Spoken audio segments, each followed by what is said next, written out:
We are all about showcasing authors and supporting authors to become authorpreneurs.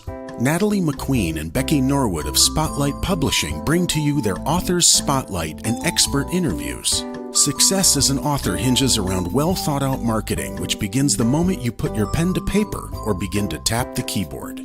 Their expertise guides their authors to become #1 bestsellers, yet it doesn't stop there. The book establishes expertise, builds a business, and opens the doors to being seen, being read, and then being paid for their knowledge. Listen to this informative interview by Spotlight Publishing with Natalie and Becky. There. Good. Jodi Lee Harrison, we're happy to have you with us today for our author Spotlight interview. Thank you for having me. Yeah, thank you. Thank you for being here. I'm Becky Norwood. This is Natalie McQueen, and we are with Spotlight Publishing, Spotlight on Your Business, and we're taking the time to interview authors of books that really have an important message to get out in the world. And with that, we have Jodi Harrison Lee with her book with quite a message, and we felt that would be a great message to get out to the world today. Jodi, tell us about your book. Well, I started writing the book in 2014, so it's been a long process, and I started because I had some moms. I should say I'm a martial artist. I've been training for 25 years in Taekwondo and Hapkido, so that's my main background. And so in our studio, we have lots of families, of course, and I have conversations all the time with them, and I learn from them. And I had some moms who came to me and said, you know, we have teenage daughters or about to go off to college, and would you consider doing some kind of seminar to make sure that they're safe? And, you know, you should offer this. And so I thought about it, and because I'd been training for so long, I couldn't really imagine how I would do it in a condensed, like in just a seminar. What would I do? I've been training for so long, I wouldn't know where to start. And so I struggled with that, and I kind of brushed it aside. I looked up what self-defense seminars looked like, and it was generally, you know, the padded bully guy, and the women would come in and kick the crud out of them, and that just didn't resonate with me. And so I just kind of, you know, brushed it aside. And then this one mom who actually is the editor of my book, and I'm going to give her a shout out. Her name's Linda Austin. She's amazing. She kept sending me articles of abuse, you know, anytime she would see something. And so I started to, and she was persistent, you know, and so I started to realize that there was this huge need to help women become stronger. And so I took it seriously, and I started looking at my own life and my own journey, and how did I become somebody who I feel feels strong, you know, as I walk through life. How did that happen? Because if I was going to do this, I wanted to do it right. And so I did. It's the philosophy kind of came to me, and I put it down on paper, and I decided to write a book. And so do you have a picture, a copy of your book sitting there with you? Aha. It is. Find Your Strength. I love the colors of the different color women and the poses. Yeah. Is it backwards when I show it to you? Nope. It's okay. perfect. Yeah. So it's called Find Your Strength, the essential handbook for every college woman. And I chose that target audience because that was pretty much what I was seeing as the biggest need, was to make sure that women, you know, and the statistics are pretty dismal as to, you know, when they poll women to see how many had been targeted for abuse, sexual abuse, that was really huge. So I decided to focus on that, but the philosophy is good for really anybody. So what makes your philosophy different from all those others out there? So I realized that it's not just about being physically strong. And I didn't want to do something where I was just focusing on what to do if you're attacked. Now that's super important. That's part of it. These are things that you can do if you're attacked.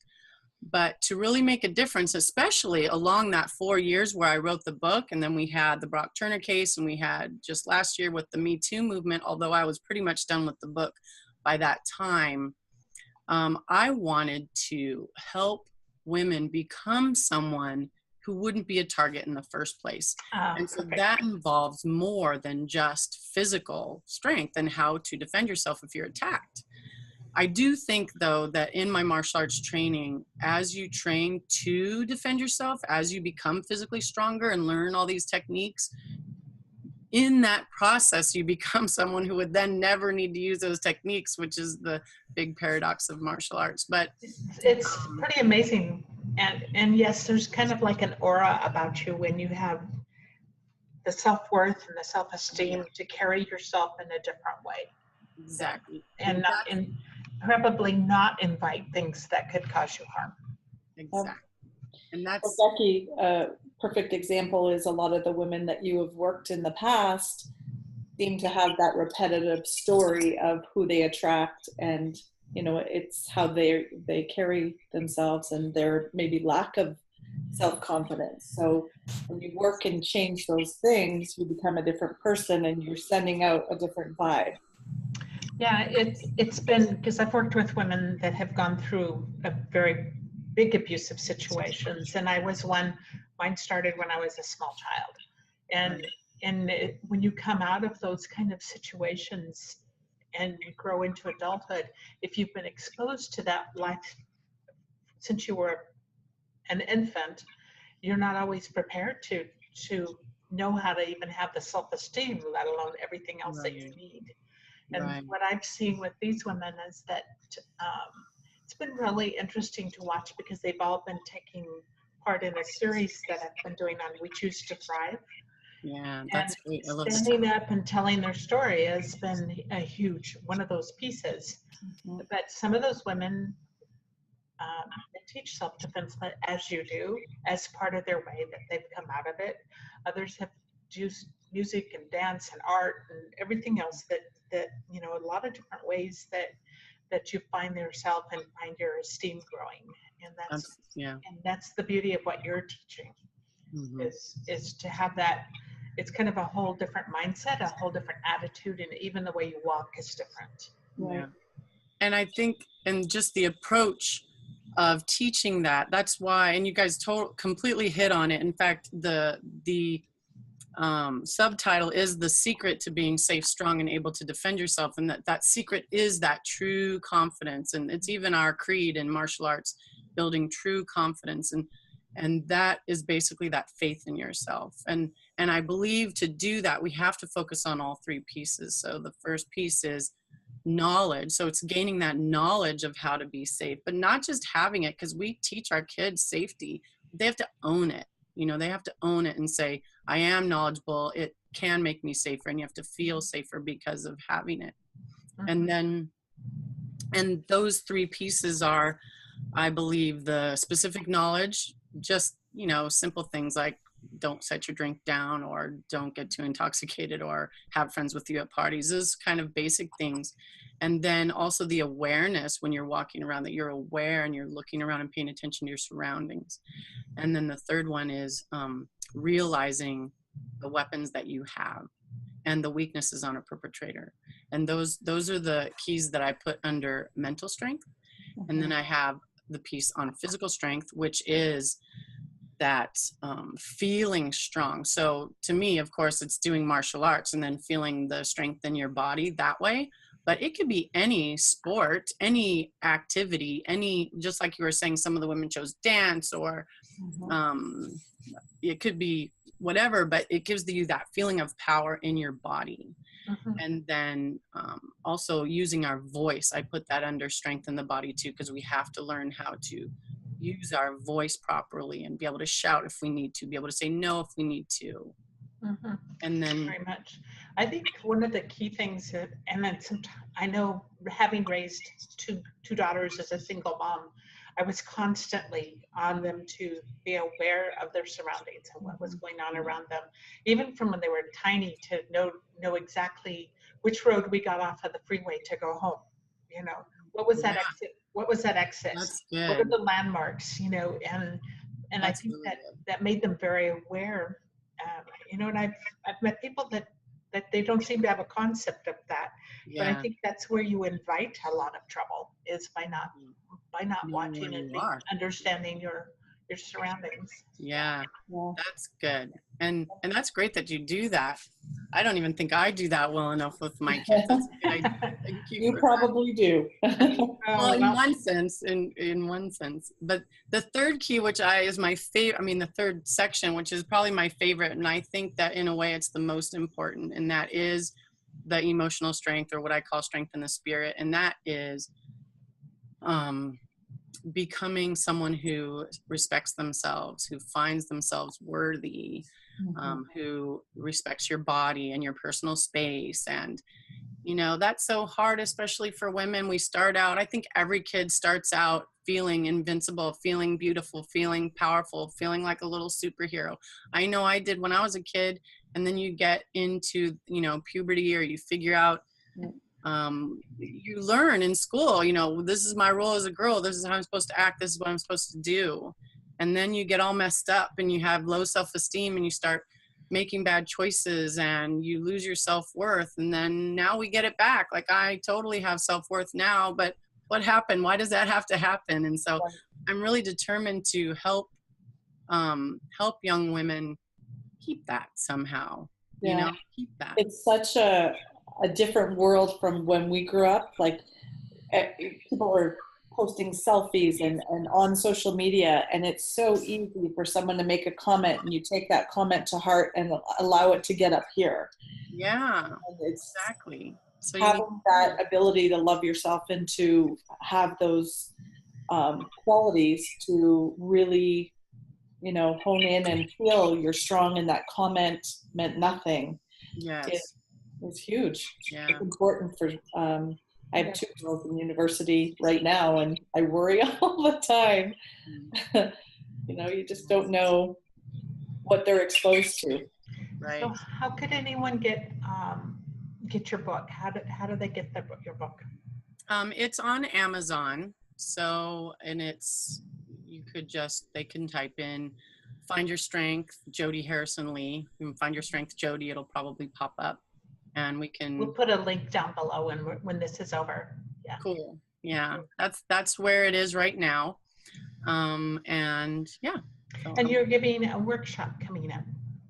Yes. That's what I really want to do, is to be able to work with groups, of course, so that I can make an impact. That's my goal. And so the 2 ways I do that is through workshops. And I will host my own. I have been for the last few years. I host my own in the summer before college or high school. It's for high school and college young women. And I am doing one this next week, Friday, Saturday, Sunday, August 10th, 11th, and 12th. It's from 10:30 to 12:30. So it's 2 hours each day. And each day I focus on one of the strengths. And each day we work out. So they can get, you know, more than a day of practice. So. And where are you located? I'm in the LA County area in a town called La Crescenta, which is north of Glendale and west of Pasadena. Okay. We'll put could you email me your flyer and we'll attach it to this post too? Absolutely.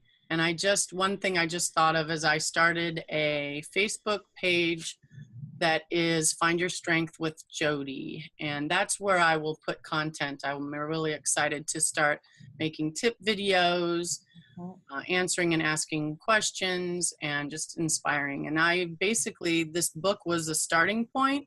And now, I mean, I'm going to continue to learn and continue to grow and find out what people want and try to provide that. Very awesome. That's so important. And it can only grow from here, because this is a topic matter that deserves a lot of consideration, deserves a lot of attention, and it's very needed. You know? So, you know, it kind of makes me wonder, can you create even some online courses? It's not as easy, as far as they're not right in person where you're teaching them, but you could do some online kind of training type of things and make it still fun, but yet where they have the ability to get that information if they can't go to Los Angeles for your actual in-person training. I want to do that. That's definitely I need to think of the best way to make that work. But I really want to do that. And there can be little videos that have workouts or something. So I've thought about that. Yeah. You know, Even this one you have coming up, if you have somebody that could film it for you. Yes. That could be very powerful. Yeah. Who knows? You could be franchising with other martial arts facilities all over, and they could be teaching your course. Yes. That would be cool. Quite a world of possibility. Jodi, thank you so much for taking the time to be here for this interview, and we will share it out so that you get your message out, but do email me that PDF with your flyer for the course, and we'll post it, and then we'll share it out to others. So thank you for being here today. Authors hire Becky and Natalie of Spotlight Publishing for their guidance in treating their book as their business. Many authors have no idea where to start, how to market themselves, nor how to have a successful book launch reaching #1 bestseller. This often leads to discouragement and disappointment. Spotlight Publishing works with their authors to get seen, get read, and get paid for their knowledge and expertise. For more information, go to www.spotlightonyourbusiness.com. Spotlight Publishing. Your book is your business.